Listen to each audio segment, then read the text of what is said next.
Terima kasih Anda masih bersama kami dalam Berita Papua hari ini. Untuk Anda yang baru saja bergabung, kami akan sajikan kembali 3 berita utama.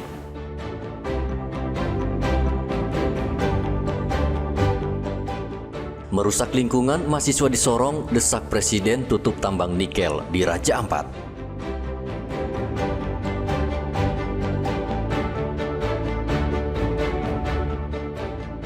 Dua jenazah korban penembakan KKB di Wamena dipulangkan ke Jawa Barat.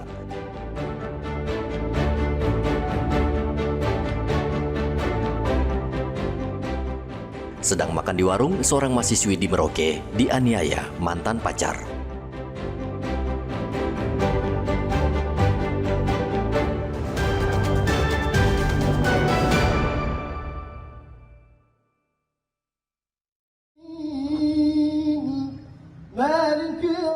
Ribuan umat muslim di Jayapura melaksanakan sholat Idul Adha 1446 Hijriah di halaman kantor Gubernur Papua pada hari Jumat. Sholat Idul Adha dipimpin Muhammad Rum Rumadan yang bertindak sebagai imam dan Muhammad Taif yang menjabat sebagai dekan Fakultas Keguruan dan Ilmu Pendidikan Universitas Yapis Papua bertindak sebagai khotib.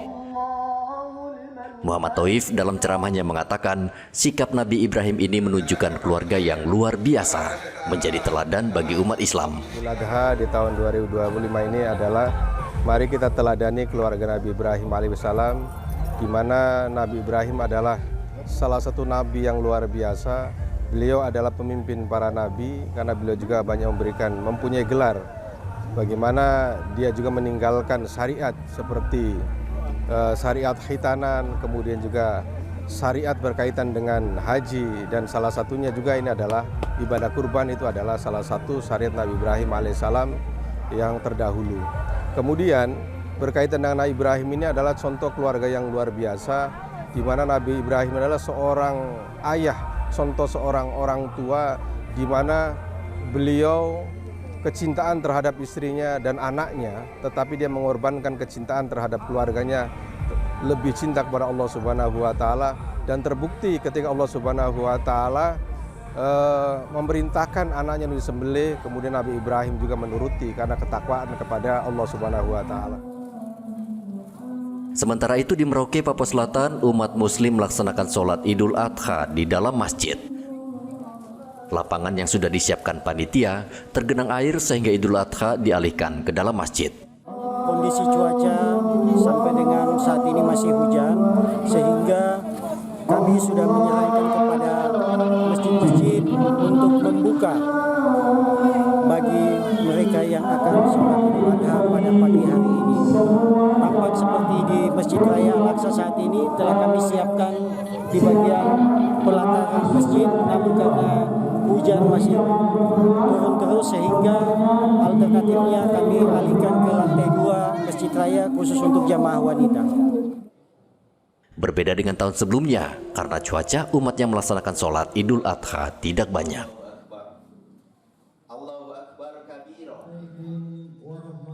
Di Mimika, Papua Tengah, ratusan umat muslim melaksanakan ibadah sholat Idul Adha 1446 Hijriah di halaman gedung MNM Yaware. Pelaksanaan sholat Idul Adha berlangsung hikmat dan diikuti ribuan umat Islam yang memadati halaman gedung hingga badan jalan. Bupati Mimika Johannes Retop mengatakan sholat Idul Adha bukan hanya sekedar momentum ibadah, tetapi merupakan sarana untuk memperkuat ketakwaan. Sampaikan juga dan saya pesan kepada kita semua umat, bukan saja umat muslim, tapi semua umat beragama di Kabupaten Mimika ini, dengan kita lagi berusaha untuk kabupaten ini menjadi kabupaten yang harmoni. Kita sudah tetapkan Mimika ini dengan jargon Mimika rumah kita sebagai brandnya, dan di mana brand itu menjadi salah satu poin kita untuk bisa ditetapkan sebagai kabupaten yang harmoni. Berbagai budaya, bangsa itu dan segala macam itu yang ada di Mimika. Dan ini kita akan berusaha. Dan saya berharap pada seluruh masyarakat Kabupaten Mimika bisa menjaga ini dengan baik. Mimika rumah kita ini jangan diasumsikan kepada hal lain oleh kepentingan-kepentingan yang lain. Tidak ada urusan politik di situ, tidak ada urusan lain di situ. Tapi yang ada adalah bagaimana membangun Mimika ini menjadi daerah yang harmoni, kebersamaan kita antara segala macam keberagaman ini jadi baik. Pelaksanaan sholat Idul Adha juga digelar di 48 lokasi lainnya. Pemkab Mimika menyerahkan 48 ekor sapi kurban kepada warga. Tim Liputan melaporkan.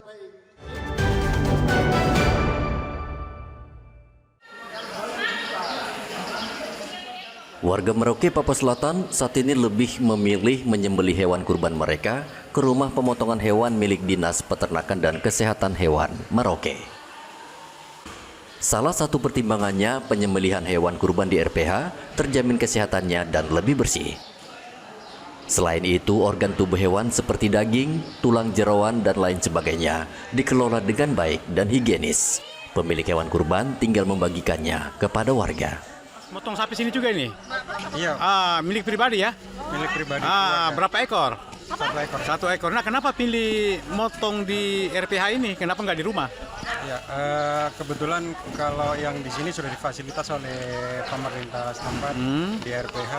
Yang jelas di sini lebih efisien waktu, higienis, tempatnya bersih, yang mengerjakan juga cepat. Cepat ya. Berapa dikenakan jasa pemotongan di sini? Jasanya kemarin kita semua sama 500. Ya, 1 per ekor ya? Iya. Oke. Dari Masjid Nurul Napolder, Pak. Nah, untuk masjid Bapak berapa ekor dipotongnya ini? Untuk potong di RPH 9 ekor. 9 ekor, Pak. Kenapa mesti harus dipotong di RPH, Pak? Kenapa tidak di masjid di lingkungan masing-masing seperti masjid-masjid lainnya, Pak? Iya, kami akan menjawab masalah pertanyaan ini karena di RPH itu adalah lebih higienis dan lebih praktis. Oh gitu. Ya. Kalau untuk hal lain mungkin, kalau di sini Pak bayarnya berapa, Pak? Kalau ini bayarnya itu karena sudah disepakati bersama ya, memang sudah ada regulasinya. Jadi per ekor 500 itu ada kwitansi. 500.000 per ekor. Iya. Jadi kalau 9 ekor itu 4,5 juta ya. 4.500.000. Sementara itu di Kabupaten Kerom, kantor transmisi SCTV dan Indosiar Jayapura menyumbangkan 1 ekor hewan kurban ke Masjid Nurul Taqwa Arso 3. Penyerahan kambing seberat 70 kg itu diterima oleh panitia kurban. Sangat-sangat mengucapkan terima kasih atas partisipasinya, sehingga dengan pemberian hewan kurban yang telah diserahkan kepada panitia, kami akan berusaha mengelola dengan sebaik-baiknya. Mudah-mudahan SCTV Indosiar ke depan akan semakin sukses dan semakin jaya. Anwar, penjual hewan kurban, berterima kasih karena kambingnya dibeli untuk kurban. Saya bersyukur SCTV ambil kambing saya digunakan untuk kurban Idul Adha ini. SCTV ambil dari tempat saya sudah ketiga kali ini, Mas. Jadi saya bersyukur SCTV masih percaya sama orang kecil macam saya sebagai peternak, masih peternak saya digunakan dari SCTV. Saya bersyukur, mudah-mudahan ke depan seandainya dia butuh lagi, saya punya kambing masih bisa diambil lagi dari SCTV. Bantuan hewan kurban ini diharapkan dapat meringankan beban masyarakat yang membutuhkan dan memperkuat nilai-nilai kebersamaan. Muhammad Ridwan dan Rianto Nai melaporkan dari Merauke dan Kerom.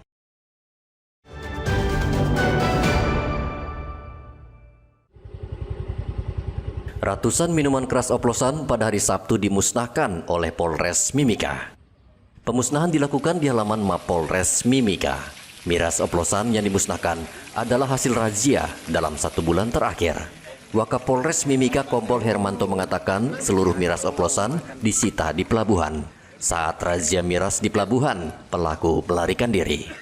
Kita mengamankan minuman lokal, Milo atau Soki, yang berhasil kita sita juga dari pelabuhan Pomako, bekerjasama dengan Polair, kemudian bea cukai, Pasgat, Angkatan Laut, Polsek Pelabuhan.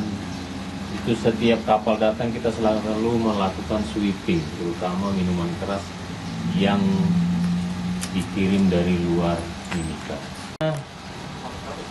400 liter jenis Soki. Polisi mengimbau siapapun yang menyelundupkan minuman keras oplosan ke Mimika akan ditindak tegas. Dari Mimika, Papua Tengah, Igobat Momolin melaporkan.